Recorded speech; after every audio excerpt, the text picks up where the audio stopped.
Hi, I'm Magnus Walker. Welcome to my garage.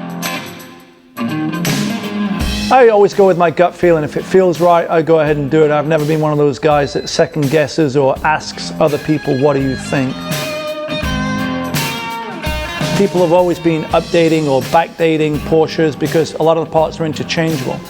I think a lot of people relate to the builds that I've done because it shows that I'm adding my personality and character into the car, and I'm not afraid to alter something from the way it left the factory. And I think that's what separates me from quite a lot of other people in the Porsche world, but I also think that's the common thread that connects me to a lot of other automotive enthusiasts.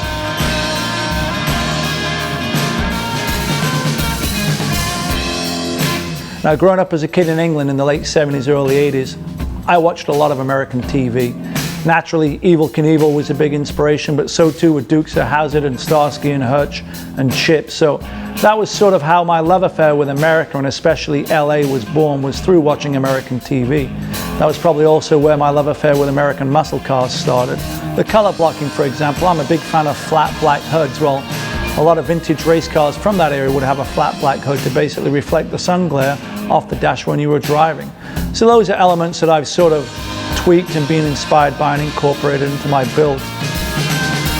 There's something very cool about the Americanization and Stars and Stripes and Captain America and Evel Knievel, so that was definitely a source of inspiration for me with those colors on 277.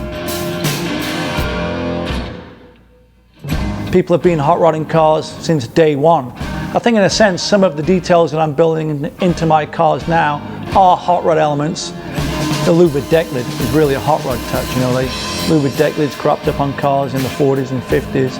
I see inspiration everywhere. I'm not so Porsche centric where I'm unable to find inspiration outside of the Porsche world.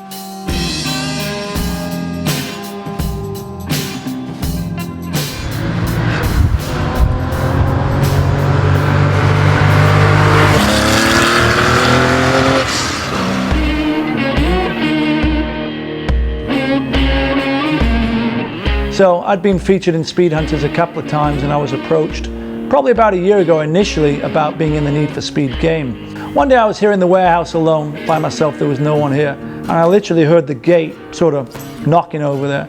And I go to the gate, and who should be there but Ken Block. So he came in, we had a little discussion, and I thought, well, Ken Block's in the game, I like Ken Block. To be honest, he's an inspirational figure to me in the automotive world, and Ken Block essentially was the deciding factor of me being in the new Need for Speed video game. Even though I've never been a hardcore video gamer, here I am in the new Need for Speed reboot as one of the 5 icons in the game, and I am the speed icon in the game. I'm sort of an inspirational, motivational character.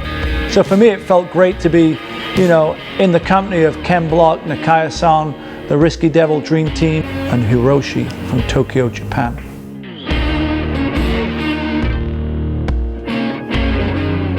I think all car guys like to add their own personality. For me, a car is more than just a vehicle that takes you from A to B.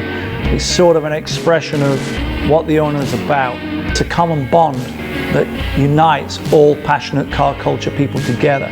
We all speak that same language. And I don't know of a single mark out there or make of car that someone's not customizing.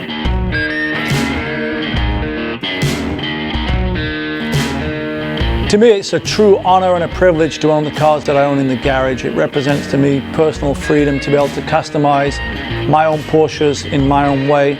Along the way, if I've created a little bit of a following or signature style, even better, but that wasn't my goal. People seem to have responded and related to my individuality and the builds that I've brought to the Porsche mark. It's a polarizing thing that I do to these Porsches. You either love them or you hate them.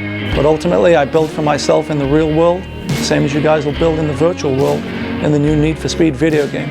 Because really, you just got to please yourself, and that's what I've always done. I've sort of done it my way since I was 10 years old, living that dream for the first time with a Porsche poster on the wall.